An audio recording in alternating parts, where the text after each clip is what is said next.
So, good morning, dear students. As in the previous lecture, we have started sequences and series.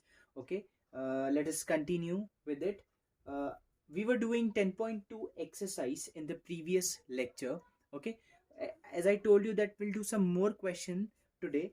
So, we'll do it and we'll head to the next exercise. Okay, so the question I'm taking from the exercise. Okay, that is, let me write. So this is the question. If A, B, C are Pth, Qth and Rth terms respectively, then prove that these two things we have to prove. If A, B, C are Pth term, that means the Pth term is A. So I'm taking general first as AP, that is equal to A. Okay, as of we denote AP, no? Pth term means AP, Qth means AQ, as this two A will be same, so that is why I am taking that. So AP is equal to A, AQ is equal to B, and AR is equal to C. Now AP, how this AP can be written as A plus P minus D is equal to A, where D is the common difference. Okay, please understand. Here, what will be AQ? A plus Q minus 1 into D is equal to B. I'm using AN is equal to A plus N minus 1 into D formula, okay? And here A plus R minus 1 into D is equal to C. Now, what we require in the first, P bracket B minus C plus Q into C minus A plus R into A minus B equal to 0 we have to prove. Okay, so what we can do, in place of C, this B we can write this whole. So A plus Q minus 1 into D minus, in place of C what we can write this whole. So when I'll do minus of C, that is minus of this whole, so minus A and this plus and minus will become minus, so minus of R minus 1 into D plus Q bracket mein what is C we have, A plus R minus 1 into D minus what is A we have, it will be A minus P minus 1 into D plus what will be what is R, sorry, R bracket A minus B, that is A plus P minus 1 into D minus B, A minus Q minus 1 into D. Okay, with this we have to prove 0. See, you can see A to A is cancelled in all these three. Now do what you can do, you can take D common, right? So this take D common from this one also, or you take D common from whole. Okay, and multiply this P inside, Q inside, and R inside. The things will be cancelled and you are left with D into 0, and finally you will get 0 as the answer. I hope you understood. Okay, then if you come to I read that, no problem.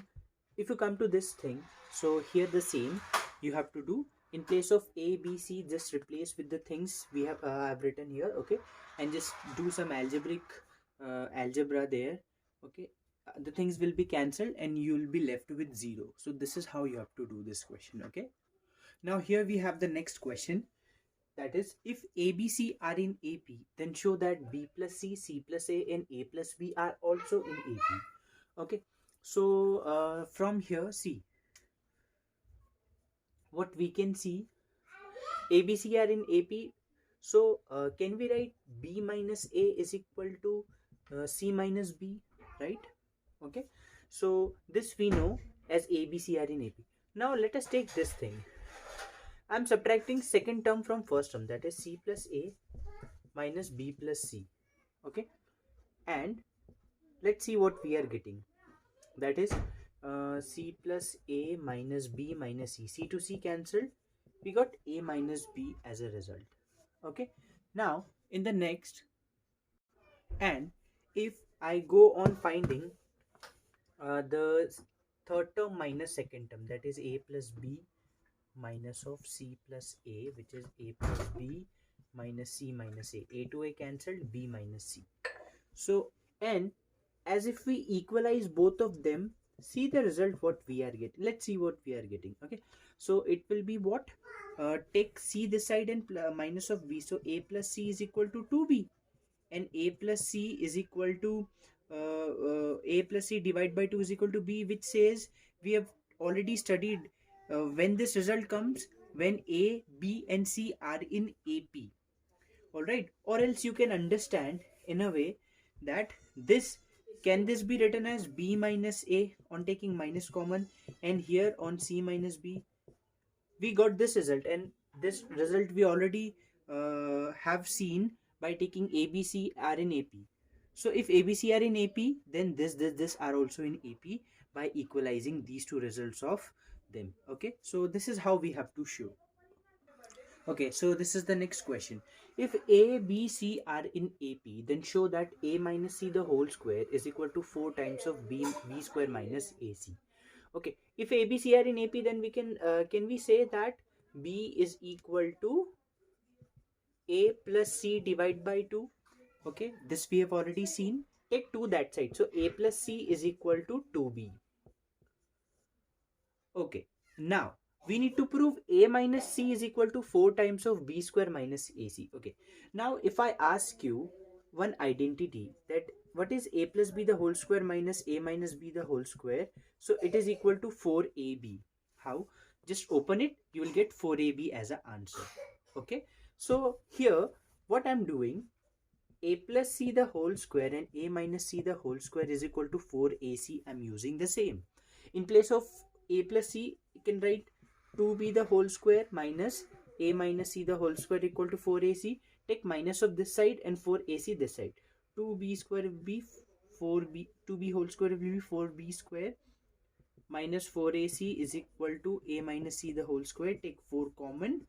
So B square minus AC equal to A minus C the whole square, hence proved. Okay, so this is what simple algebraic questions are there in this exercise. Please try to do it. Okay, and do the examples also. See, examples are 28 and questions are 27, so you can see the importance of examples.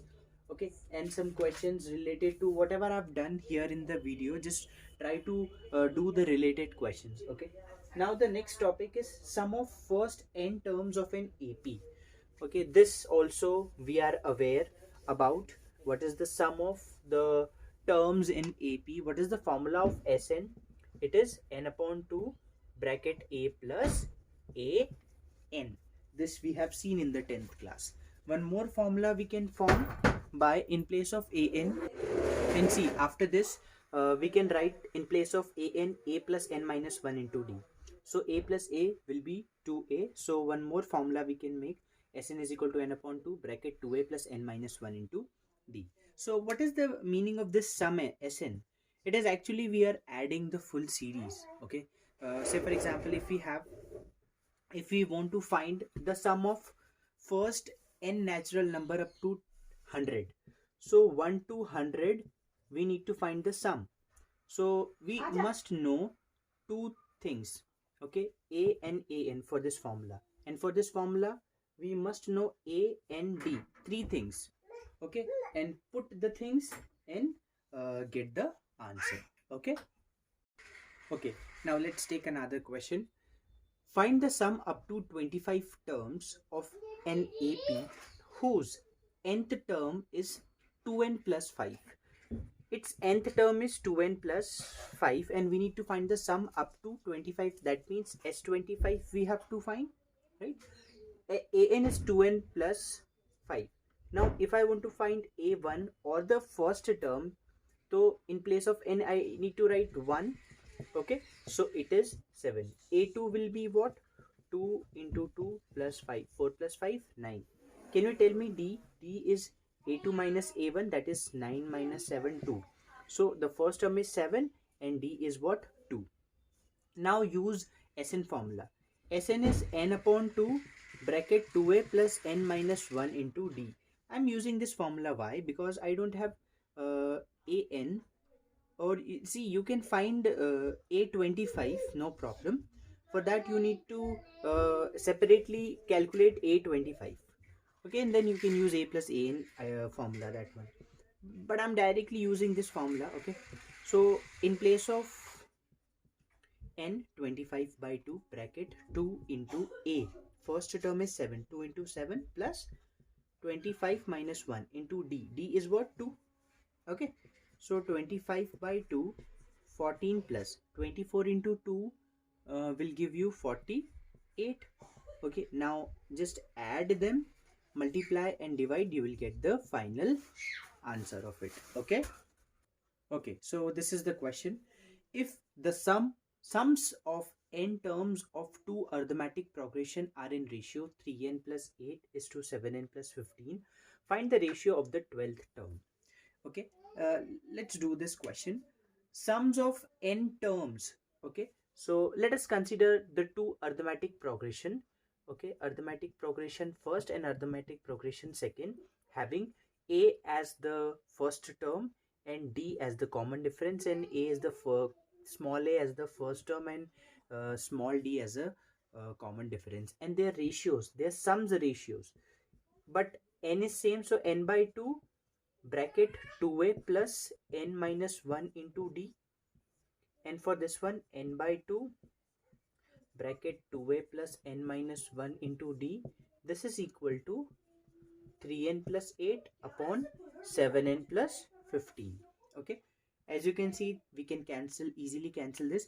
Now if I take 2 common from this one, so this will be a plus, here 2 is not there, so that will go in the denominator like this, and here also take 2 common, it will be like this. Are you able to understand? Okay, now can you just see why I have taken 2 common here? See, can you see this is a plus n minus 1 into d, and this is a plus n minus 1 into d. Okay, so for this arithmetic progression, this is a nth term, and we need to find the ratio of their 12th term. Okay, what is a12? Is it a plus 11d? Because a plus 12 minus 1 into d, 12 minus 1 is 11. Okay, if I compare this with this, here a12 will be a plus 12d. So if I compare this with this, I'm getting, sorry, 11. I can see that 11 is equal to n minus 1 upon 2. So that is what we need to obtain this. We need to find n. So for that we need to compare these two results. Okay, that is n minus 1 upon 2 is equal to 11. So n minus 2 is equal to 22, n is equal to 23. We got n is equal to 23. So at last you need to directly put n is equal to 23 in this ratio. So 3 into 23 plus 8 upon 7 into 23 plus 7 into 23 plus 15. So after putting the values, you will get the ratio of their 12th term. Okay, so remember this question, because this can be an important question with regard to the examination point of view. So in this I have done up to 13th question. Okay, in the next video I'll do the more questions related to this, and if possible we'll start arithmetic mean. Okay, some practical questions are there in this exercise, we'll do it. Okay, so till that, just do the practice of the examples. Let me tell you, up to you can do. Okay, you have to do the examples of 10.2 also. Okay, no problem. If possible, if you could do the 10.3's examples, so you can do, no problem. So please do it. Okay, thank you so much. Have a nice day. Bye bye, take care.